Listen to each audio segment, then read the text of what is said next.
Buongiorno, vi prego di dare il benvenuto ai nostri ospiti. Partiamo dal presidente di DreamWorks Animation, Jeffrey Katzenbergh.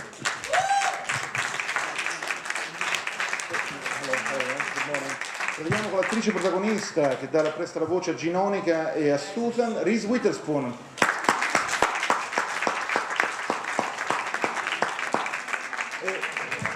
Siamo molto lieti, come tutti quanti, di avere in Italia un attore che aspettavamo da qualche tempo, Kiefer Sutherland.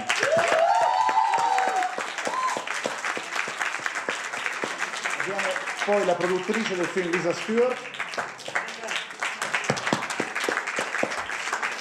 e il regista Conrad Vernon.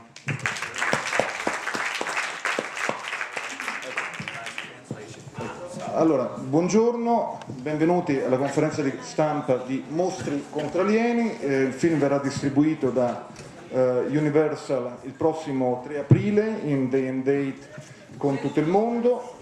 Scusate, un'altra interprete, la doppiatrice italiana di Susan, Miriam Catania.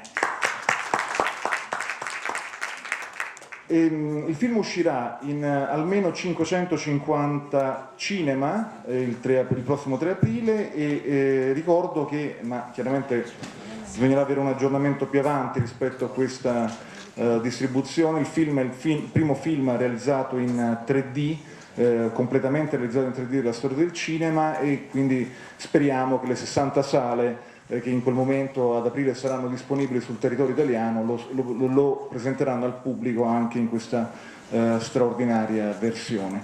Io ho una domanda, anzi ho due domande prima di darvi la parola. Una riguarda i due interpreti, la signora Reese Witherspoon e Kiefer Sutherland. Voi avete già lavorato in certi film, in alcuni film precedenti, molto con la vostra voce, penso a Phone Booth e Walk the Line. In qualche maniera sono due film dove la voce è sempre in primo piano. Che cosa significa però lavorare soltanto con la voce? Qual è la difficoltà che vi dà dal punto di vista di recitazione di attori? Well, I believe that it's challenging in certain ways, but it's also very freeing in other capacities. You do all the voice recording in a very small sound booth opposite a voice actor who can approximate all the voices of the other actors who aren't present. And you really rely a lot on the directors to inform you of what your backgrounds are and what the other actors are saying, and sort of what's in front of you and what's behind you. Mr. Sutherland? Excuse me. For me, the great creative part of actually working with your voice is being able to leave your physicality behind. You're not responsible for the limitations of your height, your look. That is all free. So you get to create a character with your voice that in many situations you would not do normally as an actor because your body couldn't keep up with it. And so there's, I agree with Reese, I think it's incredibly liberating. And the one drawback is that you don't actually get to work with the other actors. You record your voice alone, and that requires a leap of faith with the directors and the animators communicating what they're trying to do. Un'altra domanda per i tre realizzatori. Noi avevamo visto 20 minuti del film qualche mese fa e Mr. Katzenbergh, rappresentandoli, ha detto: quando vedete il film intero, il film sarà molto migliore perché questa tecnologia è in continua evoluzione. Effettivamente è vero, cioè i 20 minuti inseriti nel contesto di questo film sono ancora più straordinari. Qual è stata la sfida di lavorare con questa tecnologia che sempre, insomma, dove state lavorando e sperimentando? Al tempo stesso, chiaramente una domanda aperta a Mr. Vernon e alla signora Stewart, cioè la sfida del 3D, che cosa ha rappresentato per voi?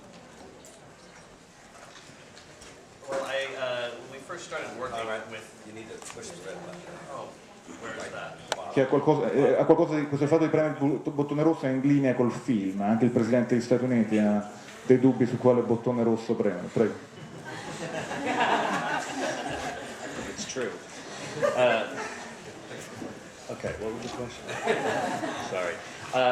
One of the challenges working with 3D was, especially from a directorial standpoint, was to make sure that we weren't using it you know, like they had in the past, which was a gimmick and just kind of poking things out at the audience, because we found that really took them out of the story. So we took the 3D from the approach of how do we use it as a storytelling tool? How do we use it to enhance the storytelling? So we kind of, it was more of a stylistic choice that we had to make. You know, luckily we didn't have to technologically figure any of this out. We just kind of let the crew know what we needed, and they responded, you know, in kind very well. So after we had figured out what we were going to do with the 3D, we started looking at it up on the screen and being able to, you know, adjust it and figure out how we were going to approach the shots from a 3D standpoint. And, you know, we were doing it from the beginning all the way to the end instead of using a post-process.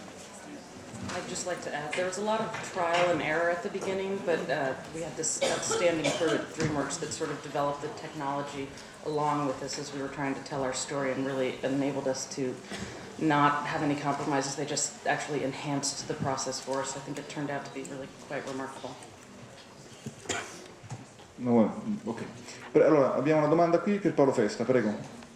Salve, volevo chiedere al signor Katzenbergh, uno dei momenti più interessanti, più divertenti della notte degli Oscar è stato quando Jack Black ha detto: io interpreto le pellicole DreamWorks, però vengo a scommettere su quelli della Pixar. Abbiamo visto lei morto alle risate. C'è stata una resa dei conti con Jack Black dopo? Un commento al riguardo. E alla signora Witherspoon volevo chiedere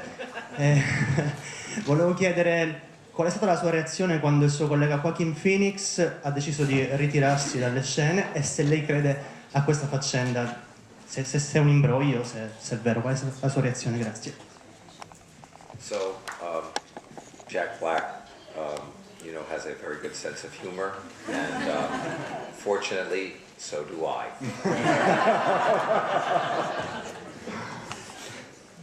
How about Joaquin? Does he have a good sense of humor? Joaquin is a very funny man. Joaquin is a very funny man, and he's very unique and original, and his recent choices, I think, are reflective of that. But is it an hoax? I have no idea. No, I think, you know, he's a very talented musician, and he's a wonderful guy, and I wish him all the luck in the world. Roberto Lefrigio, prego.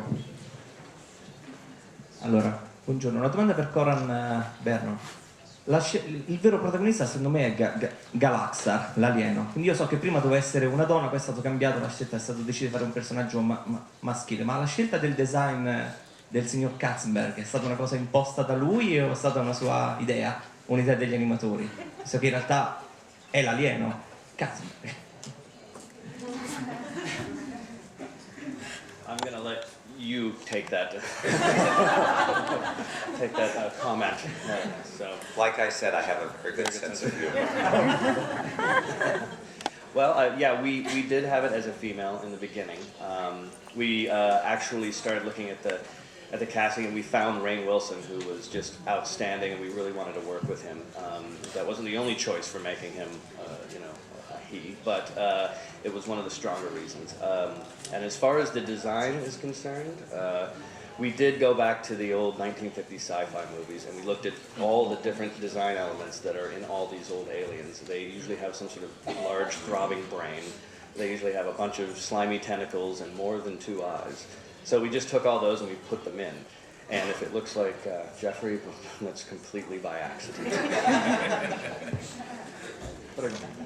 Buongiorno, sono qua. E una domanda per la Si può signora... anche presentare. Sì. Allora, sono Francesca Fiorentino, agenzia radiofonica GRT. Una domanda per la signora Witherspoon.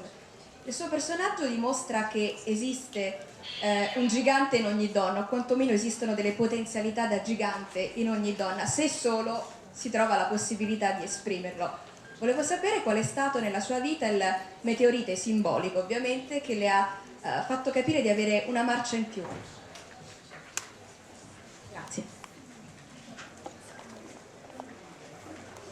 Well, I think Susan's character is a really relatable character for women, because I do think that we have so many choices to make in life, and Susan makes a big choice at the end of this film whether she wants to be a superhero, sort of monster, or if she wants to just be a regular girl and live a life where she stays with a man who doesn't support her and isn't very nice to her.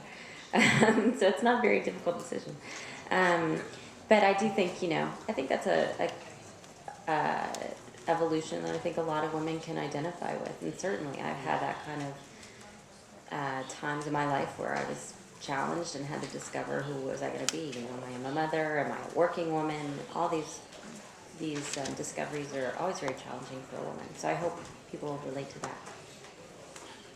John Mazzaro, Film TV. Prego. Una domanda per Kiefer Sutherland. Volevo sapere se interpretare il ruolo del generale